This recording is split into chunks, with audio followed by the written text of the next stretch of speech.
Good morning friends welcome back to my channel. अनेक दिन पर এই চ্যানেলে ভিডিও দিচ্ছি। ভাবলাম চলো রুমেল ঝড়ের পরের দিন কিভাবে সারাদিনটা কাটলো সেটাই তোমাদের সাথে শেয়ার করলাম। তো সকালবেলা ঘুম থেকে উঠে চা করে খেয়ে নিলাম, আর এখন তোমাদেরকে দেখাচ্ছি আমাদের বাড়ির বাইরেরটার কি অবস্থা। গলিতে অনেকটাই জল দাঁড়িয়ে গেছে, দেখতেই পাচ্ছ তোমরা। আর একটু যদি বৃষ্টি ভালো রকমের হয় তাহলে হয়তো বাড়ির মধ্যেই জল ঢুকে আসবে। আর তখনও প্রচণ্ড হাওয়া হচ্ছিল, তখন কটা বাজে 9টা 10-15 মতো হবে এরকম টাইমে। আর দেখতে পাচ্ছ কতটা জল হয়ে গেছে গলিতে। বললাম না আর একটু হলেই পুরো ওপরে উঠে চলে আসবে জল। তো তারপরে স্নান টান করে এখন সমস্ত ঘরের বিছানাপত্রগুলো গুটিয়ে নিচ্ছি।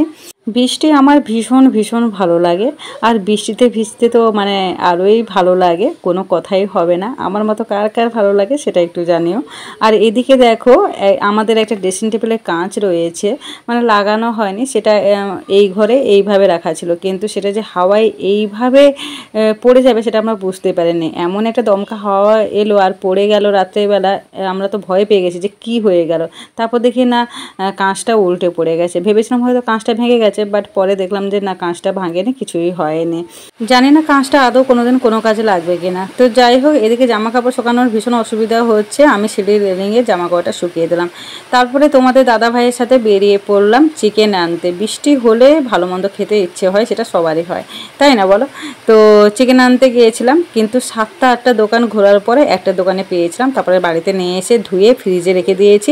এবেলা করব না, রাত্রেবেলা রুটির সাথে চিকেন কষা করব। এবেলা তোমাদের দাদাভাই বললো একটুখানি বরং খিচুড়ি করো, খিচুড়ি দিয়ে খাবো। তো এখন আমি সবজিটা কেটে খিচুড়ি করে নিচ্ছি, তবে নিরামিষ খিচুড়ি করছি। আমাদের বাড়িতে নিরামিষ খিচুড়িটা খেতেই বেশি ভালোবাসে। তো খিচুড়ির সাথে হবে আলু ভাজা, মাছ ভাজা, চিংড়ি মাছ ভাজা, ডিম ভাজা। তো আমার খিচুড়িটা হয়ে গেল, দেখে তো মনে হচ্ছে খিচুড়িটা বেশ হয়েছে। আর বৃষ্টির সময় মানে আমার শ্বশুরবাড়িতে খিচুড়িটাই বেশি হয়, যদিও আমার খুব একটা খিচুড়ি খেতে ভালো লাগে না। তো যাই হোক, খিচুড়িটা হলো, আমি ঢাকা দিয়ে এদিকে দেখো চিংড়ি মাছ আরও ভেজে নিয়েছিলাম, আর পেঁয়াজ কুচি দিয়েছি, আর তার সাথে দিচ্ছি তেল লঙ্কা। বেশ ভালো করে মাখিয়ে নিচ্ছি। চিংড়ি মাছ খেতে তো এমনি ভীষণ ভালো লাগে, আর তার উপরে যদি পেঁয়াজ আর তেল লঙ্কা হয় তাহলে তার কোনো কথাই হবে না। তো মাখিয়ে রেখে আমি গ্যাস আরও মুছে বাসন যে কটা ছিল সব মেজে ধুয়ে নিচ্ছি। তারপরে খাওয়া দাওয়ার পালা, সবাই মিলে খেতে বসে গিয়েছি। ওহো, আর বলতেই তো ভুলে গেলাম, রিমেল ঝড়ের অভিজ্ঞতা ভীষণ খারাপ, প্রচণ্ড ভয় লাগছিল, খুব অনেকটা আতঙ্কের মধ্যে ছিলাম। কারণ আমফান ঝড়টা নিজের চোখে দেখেছিলাম, মানে যখনই ঝড় হবে শুনি তখনই আমফানের কথাটা মনে পড়লে ভীষণ ভয় লাগে। তো কালকে রাত্রেও ভীষণ ভয়ে কেটেছে, আর অনেকটা কষ্টও কেটেছে। তো যাই হোক, আশা করবো তোমাদের কারো কোনো ক্ষতি হয়নি, তোমরা সবাই সেফ আছো, ভালো আছো।